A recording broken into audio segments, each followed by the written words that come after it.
Forever the Pastor, episode 9. We're doing this. This is a podcast on faith, love, and the power of compounding. And so this episode is entitled, You Can't Make Jesus Up. You cannot make him up. And it's based on this quote that I read the other day by Walter Winkiss. And by the way, if your name is Walter Winkiss, congratulations, you've done it. And also you should probably become a theologian because that's just an incredible name for a theologian. Walter Winkiss says, if Jesus had never lived, we would not ever been able to invent him. I'll read that again. If Jesus had never lived, we would not ever been able to invent him. And when I read that the other day, I'm like, man, Jesus is remarkable. There has never been a character, a person, a story like Jesus in the history of the world. You can't make up the story of Jesus. As I reflect on the whole of the story of Jesus and you just think of the impact that Jesus has had, you think of, there's more books on Jesus than any singular historical figure, and it's not even close. There are more written about him, more stories told about him, more movies made about him, more conversation about him. As a religion spread further, wider, longer than any other religion, it has impacted the world like no other thing in the history of the world. Our entire calendar hinges on Jesus.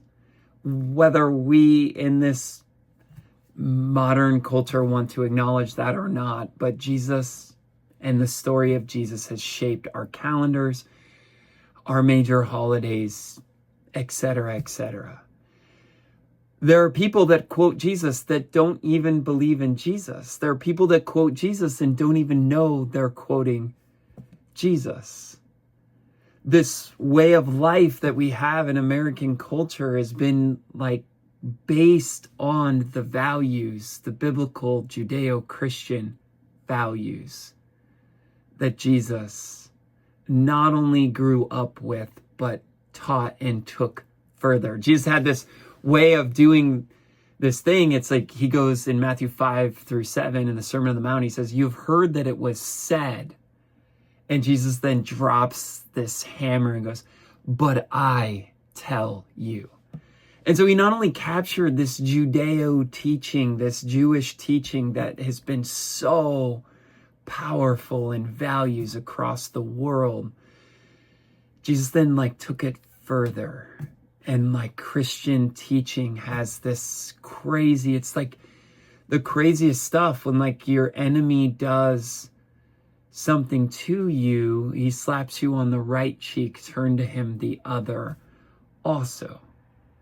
It's how many times should we forgive our enemy? Peter asked Jesus, and Jesus is it's either 49 times or 490 times. They're still trying to figure out what the proper interpretation of it is. Essentially, Jesus is keep forgiving. Don't stop forgiving. How good of a world would we live in if people just not stopped forgiving? It's if we just think of the story of Jesus and what he did. He came as we're approaching Easter next week.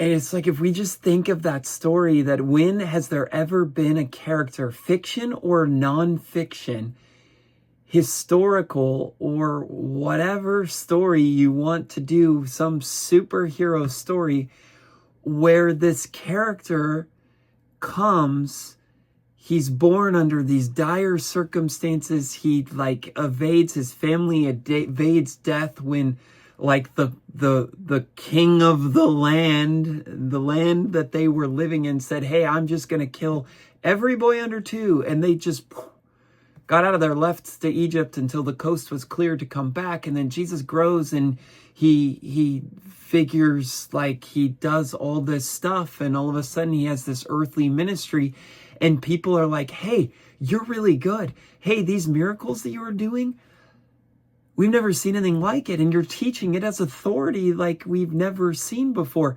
You might be the one that we've been waiting for. And these people were ready to just put this crown on him. This literal crown. They wanted him to sit on the throne and take the crown, and he was going to be their earthly king, their earthly savior, the Messiah, the one that was to come, and they wanted to anoint him.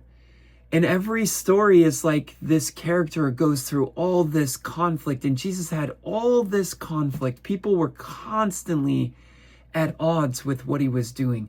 The most powerful and influential people were the people that were most at odds with him. They didn't like what he was up to. They got in his way at every turn. They wanted to slow him down. They wanted him to do things differently. They wanted to dictate to Jesus what Jesus ought to do.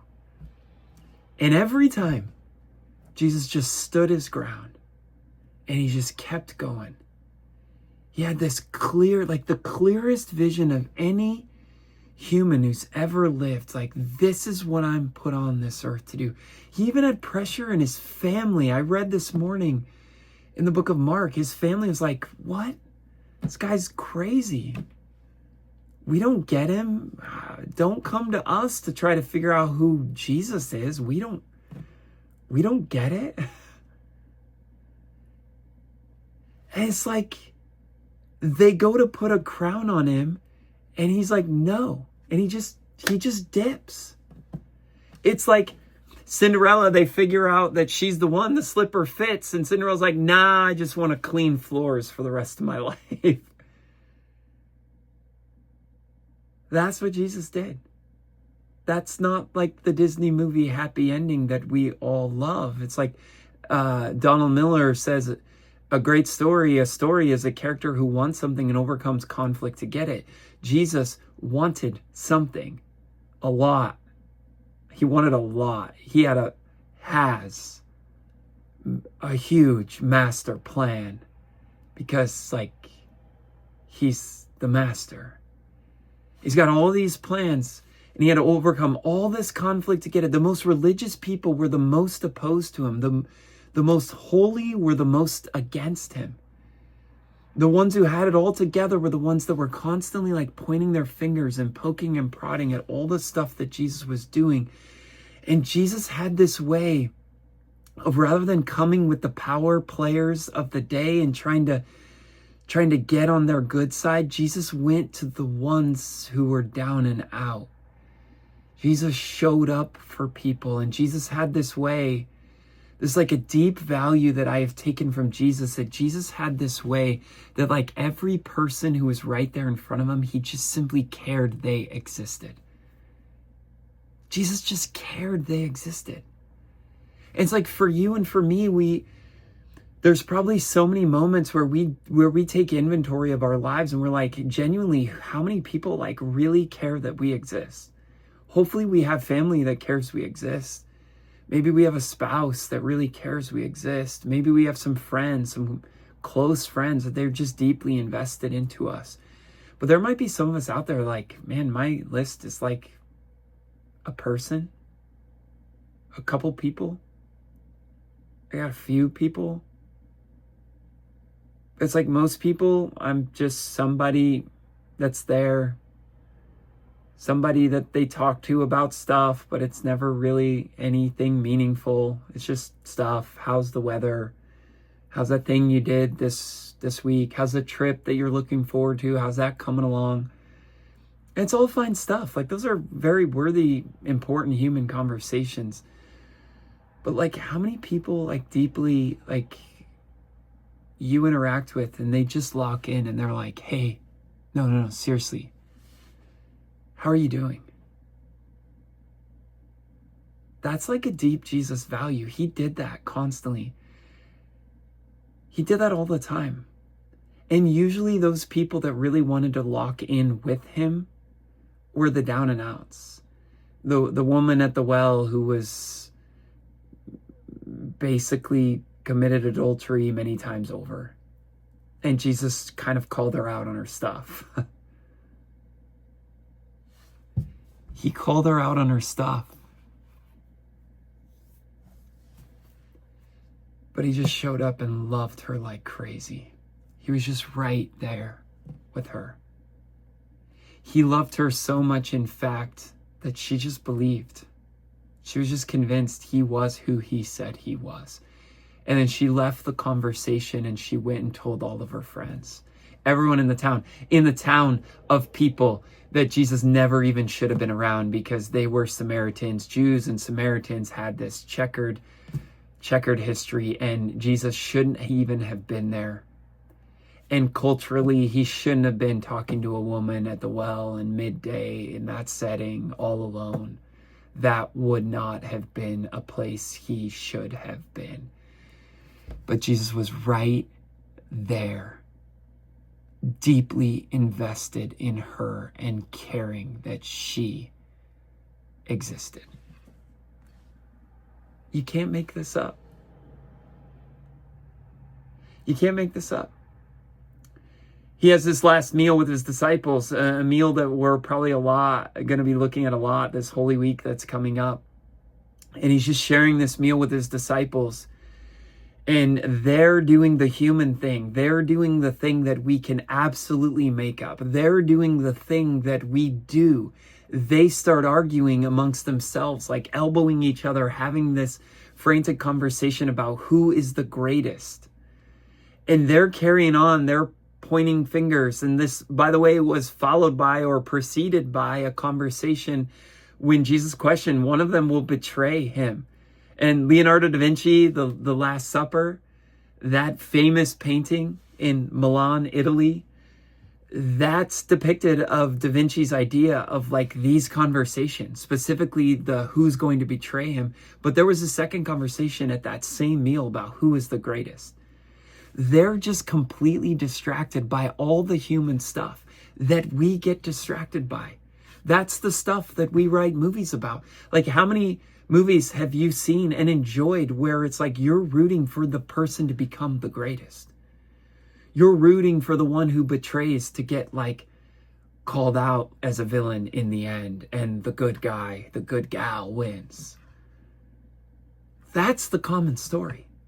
But at the table where this common story, this human story was taking place, Jesus does this Jesus thing that you cannot make up. I agree with Walter Winkus. You cannot make Jesus up. He gets up, he takes off his outer clothing, and he puts a towel around his waist, and he goes and he grabs a water basin, and he just starts washing his disciples' feet. It's crazy.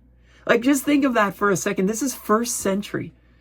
There's no like modern shower system with warm water like we have today. They had ways to make more water, by the way.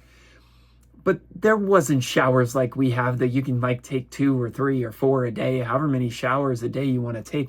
They didn't have like modern antibacterial soap. They weren't like lathering themselves in Dial soap. By the way, side note, Dial, that gold bar of soap, that antibacterial soap, that is the stuff. That's the soap. Side note. They are not a paid sponsor. But if you want to be Dial, I'll just put it right up here. They didn't have any of that. They didn't have any of that. And the feet must have been wretched. Disgusting. That's not even a job that their servants would have done. And Jesus, the Savior of the world, fully God, fully man, gets down on his hands and his feet, and he just starts washing them. You can't make Jesus up. You can't make Jesus up.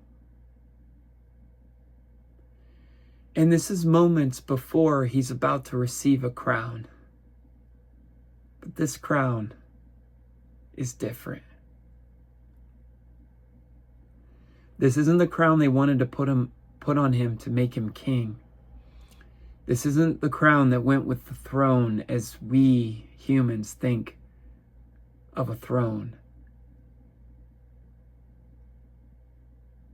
This was a crown with thorns, and they just slammed it into his head. And they beat him, and they whipped him, and they jeered at him, and they mocked him, and they teased him, and he ridiculed. And by the way, before all of that happened, he had a chance to get out of it. He had a chance to just put himself on the throne. He had a chance to just make himself king. They came to arrest him.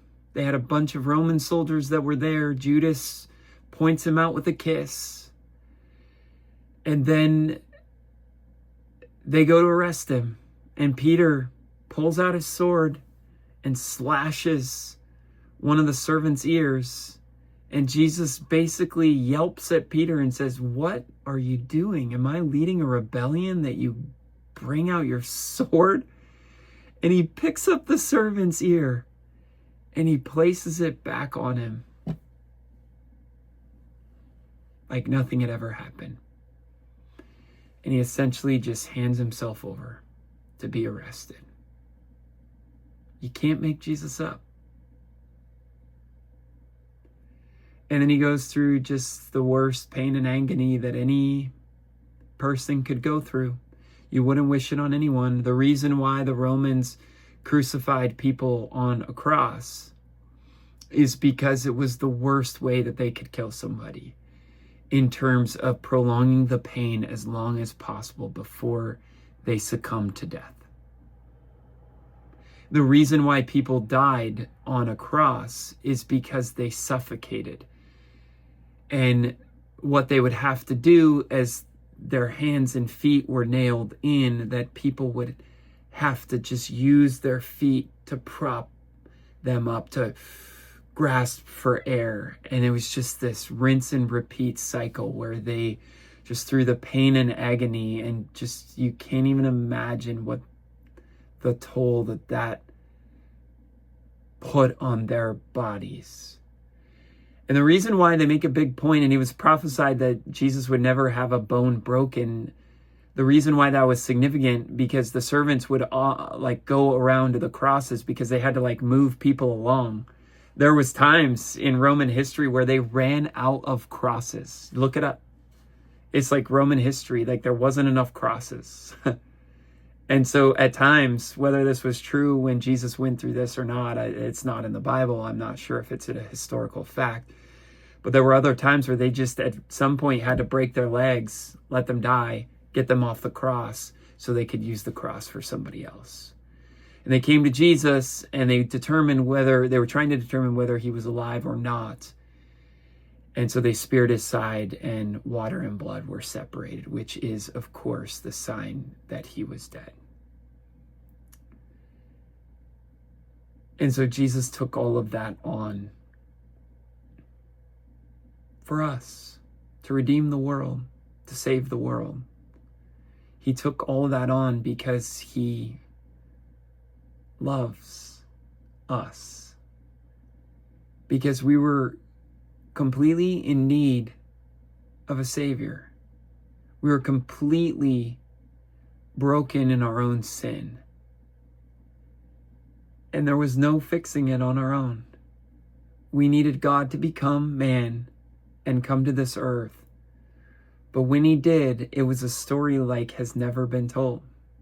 It was a story like no other. It was a story that Walter Winkus and I agree, you cannot make this up. You can't make it up.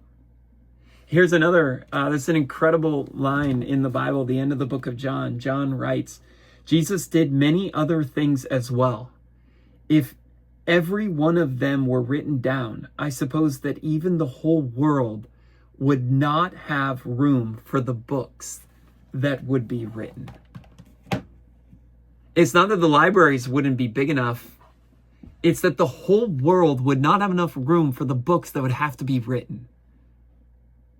And of course, my first question is where's those stories? They are obviously in a vault in heaven, hopefully freely to be read or told by Jesus himself. But John is saying, hey, we have 100 pages of the story of Jesus, but if everything was written, there wouldn't even be enough room in the entire world for all the books that would have to be written. You can't make Jesus up. There's never been a story like Jesus. And so as you are going through this week, this Easter week, Good Friday, all this Holy Week, you can't make Jesus up. Jesus is the Savior of the world. What he did, what he went through on our behalf, not only gives us salvation, redemption, and freedom through his blood, through his resurrection, but also he is the greatest who's ever lived. And he leaves us an example that sometimes we need to get on our hands and feet and serve other people. Sometimes we need to be the ones to forgive first. We need to be the ones that when that person who drives us crazy does that thing that is essentially slapping us in the cheek, we need to turn to them the other also. We need to show up for the disenfranchised, those in need. We need to be the ones who, when there is someone who is right there in front of us, we need to be the ones who just simply care that they exist. Like, we're just glad you're there and we're rooting for you. Like, we believe in you and I'm really glad you exist. And if you really want to be awesome, you can even say it like that to people. Like, how cool is that, just to go up to someone and be having like a person that you have like some relationship with, and it's like, yeah, I just really care you exist. Do that to a friend this week who's a coworker. But here's the thing, you can't just say it. We need to live it. We need to really like check in on people. We really need to like take the actions that speak that we care they exist. And so 22 minutes in, if you have made it this far, you are a hero. Thank you for just being a part of this. And you're probably a person who wants to just grow and figure things out. And there's something about whatever that rings true for you. And I'm so glad about that. And there's a word that I want you to put in the comment section, because this is what we do. And the word is Luigi. The word is Luigi. I have a Luigi, like the Mario Brothers character, right up there. The word is Luigi. Put it in the comments.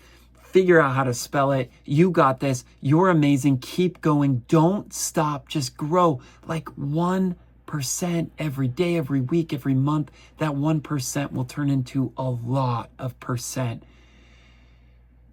And it's going to be an incredible ride where God absolutely gets a hold of your life and keeps transforming you. And if I can help just in a little bit along the way in your journey, that is awesome.